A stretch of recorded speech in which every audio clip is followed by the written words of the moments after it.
Sir ನಮಸ್ಕಾರ. ನಾನು ನಳಿನಾಕ್ಷಿ ಅಂತ, ಜಿಲ್ಲಾ ಅಧ್ಯಕ್ಷರು. ನಾವ್ ಏನಕ್ಕೆ ಇವತ್ತು ಹೋರಾಟ ಮಾಡ್ತಿದೀವಿ ಅಂದ್ರೆ, ನಮ್ಗೆ BLO ಕೆಲಸ ತುಂಬಾ ಸಮಸ್ಯೆ ಆಗ್ತಿದೆ ಸರ್. SIR, BLO ಎಲ್ಲಾ ಅಂಗನವಾಡಿ ಟೀಚರ್ಸ್ ಆಲ್ಮೋಸ್ಟ್ ತಗೊಂಡಿದ್ದಾರೆ. ಜಿಲ್ಲೆಯಲ್ಲಿ 600 ಜನಕ್ಕೂ ಹೆಚ್ಚಿನದಾಗಿ BLO ಕೆಲ್ಸಕ್ಕೆ ತಗೊಂಡಿದ್ದಾರೆ. ಅನಾರೋಗ್ಯ ತುಂಬಾ ಜನಕ್ಕೆ ಗರ್ಭಕೋಶದ ಆಪರೇಷನ್ ಆಗಿದೆ, ಕೆಲವ್ರಿಗೆ ಕ್ಯಾನ್ಸರ್, ಮೊಣಕಾಲ್ ನೋವು, ಕೆಲವ್ರ ಕಾಲುಗಳೆಲ್ಲ ಊತ, ಮತ್ತೆ ಕಣ್ಣು ಸರಿಯಾಗಿ ಕಾಣಲ್ಲ ಸರ್ ಫೋನಲ್ಲಿ ಕೆಲಸ ಮಾಡಕ್ಕೆ. ಮತ್ತೆ ಟೈಮಿಂಗ್ಸ್ ಇಲ್ಲ. ಅವರು ಮನೆಯಲ್ಲಿ ಗಂಡ ಮನೆ ಮಕ್ಳು ಎಲ್ಲ ನೋಡ್ಬೇಕಲ್ವಾ ಸರ್. ಅವ್ರನ್ನ ಈ BLO ಕೆಲ್ಸಕ್ಕೆ ತಗೊಂಡು ಈಗ ತಾನೇ ಮಕ್ಕಳನ್ನ ಶಾಲೆಗೆ ನಾವು ಇನ್ವೈಟ್ ಮಾಡ್ಕೊಂತ ಇದೀವಿ. ಇವ್ರು BLO ಕೆಲಸ ಅಂತ ಹೋದ್ರೆ ಆ ಮಕ್ಕಳನ್ನ ಸೇಫ್ಟಿ ಯಾರು ನೋಡ್ಕೊಳೋರು? ಎಲ್ಪರ್ ಅಡ್ಗೆ ಮಾಡ್ತಾರ, ಅಲ್ಲಿ ಮಕ್ಕಳು ನೋಡ್ಕೊಂಡು ಇದ್ ಮಾಡ್ತಾರ. ಯಾರಿಗಾದ್ರೂ ಒಂದ್ ಮಗುಗೆ ಏನಾದ್ರು ತೊಂದ್ರೆ ಆದ್ರೆ ಯಾರು ಹೊಣೆಗಾರರು? ಅದು ಅಂಗನವಾಡಿ ಟೀಚರ್ಸ್ ನೇ ಬಂದ್ ಕೇಳ್ತಾರೆ. ಹಂಗಾಗಿ ನಮ್ಗೆ ಈ BLO ಕೆಲಸ ಬೇಡವೇ ಬೇಡ ಸರ್. ಮತ್ತೆ ಎಲ್ಲಾ ಅಂಗನವಾಡಿಗಳಲ್ಲೂ LKG UKG ಮಾಡ್ರಿ ಅಂತ ಕೇಳಿದೀವಿ. ಇಡೀ ರಾಜ್ಯದಲ್ಲಿ ಇರ್ತಕ್ಕಂತ ಎಲ್ಲಾ ಅಂಗನವಾಡಿಗಳಲ್ಲೂ LKG UKG ಆಗ್ಬೇಕು.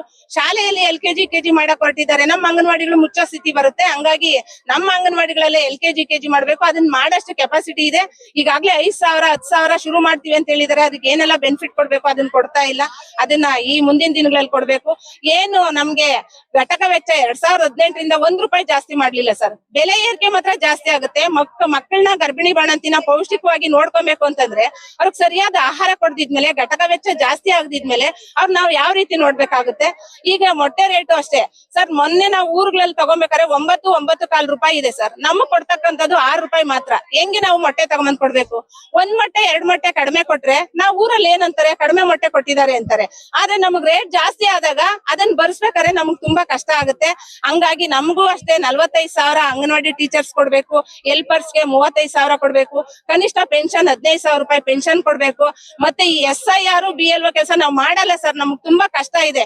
ಮೊನ್ನೆ ದೊಡ್ಡಾಪುರ ತಾಲೂಕಲ್ಲೇ ಮೇಡಮ್ ಮೀಟಿಂಗ್ ತಗೊಂಡಿದ್ದಾರೆ. ಸಂಜೆ 5 ಗಂಟೆಯಲ್ಲಿ ಮೀಟಿಂಗ್ ಮುಗಿಯಕ್ಕೆ 7 ಗಂಟೆ ಆಗಿದೆ. ಈಚೆ ಬಂದ್ರು ಮಳೆ, ವಿಪರೀತ ಮಳೆ. ನಮ್ಗೆ ಸಾಸ್ಲು, ಆರುಡಿ ಆ ಕಡೆ ಎಲ್ಲ 30-35 ಕಿಲೋಮೀಟರ್ ಆಗುತ್ತೆ ಸರ್ ದೊಡ್ಡಾಪುರಕ್ಕೆ. ಅವರು ಆಟ ಮಾಡ್ಕೊಂಡಿದ್ದಾರೆ, ಬಸ್ ಇಲ್ಲ. ಆಟೋದಲ್ಲಿ ಹೋಗ್ಬೇಕಾದ್ರೆ ಅರ್ಧ ಆಟ ನೀರ್ ತುಂಬ್ಕೊಂಡಿದ್ಯಂತೆ. ಆ ಹೆಣ್ಮಕ್ಳು ಮನೆಗ್ ತಲುಪೋದು ಯಾವ ರೀತಿ? ಮೇಡಮ್ ಒಬ್ರು ಹೆಣ್ಮಗಳಾಗಿದ್ದಾರೆ, ಅವ್ರ ಕಷ್ಟ ಏನು ಅಂತ ಅರ್ಥ ಮಾಡ್ಕೊಬೇಕು. ಎಷ್ಟೋ ಜನ ಓಡಾಡಕ್ ಆಗಲ್ಲ. ಇಲ್ಲೇ ಒಬ್ರು ದೇವನಹಳ್ಳಿ ತಾಲೂಕಲ್ಲಿ BLO ಕೆಲಸ ಮಾಡಿದ್ರೆ ಕೆಲಸ ಮಾಡ್ಬೇಡ ಅಂತ ಹೇಳ್ಬಿಟ್ಟು ಗಂಡ ಗಲಾಟೆ ಮಾಡಿ ರಿಸೈನ್ ಮಾಡ್ಸಿದ್ದಾರೆ ಸರ್. ನಾವು ಬಂದಿದ್ದು ಅಂಗನವಾಡಿ ಕೆಲಸ ಮಾಡಕ್ಕೆ. ಈ BLO ಕೆಲಸ ಇಂದ ಅವ್ರು ಇವಾಗ ಕೆಲಸ ಬಿಟ್ಟು ಮನೆಗೆ ಹೋಗಿದ್ದಾರೆ. ಇದು ಯಾವ ನ್ಯಾಯ? ಹಂಗಾಗಿ ನಮ್ಗೆ ಈ BLO ಕೆಲಸ ಬೇಡ ಸರ್.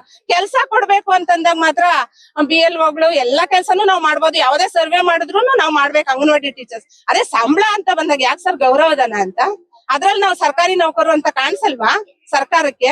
ಬರೀ 12,000 ಕೊಟ್ಬಿಟ್ಟು ನಮ್ಮನ್ನ ಈ ರೀತಿ ದುಡ್ಸ್ಕೊಂತಿದ್ದಾರೆ. ಇದನ್ನ ತುಂಬಾ ನಾವು ಖಂಡಿಸ್ತೀವಿ. ಇವತ್ತು ಕರಾಳ ದಿನ ಅಂತ ಇಡೀ ದೇಶಾದ್ಯಂತ ಹೋರಾಟ ಮಾಡ್ತಿದೀವಿ ಸರ್. ಈ ಹೋರಾಟಕ್ಕ ನಮ್ಮ ಇಲಾಖೆ DC ಮೇಡಮ್ ಬಂದು ನಮ್ಮ ಮನವಿ ಸ್ವೀಕರಿಸಿ ನಮ್ ಕಷ್ಟ ಏನು ಅಂತ ಕೇಳ್ಬೇಕು ಸರ್. ಇಲ್ದಿದ್ರೆ ನಾವು ಹೋಗಲ್ಲ ಸರ್.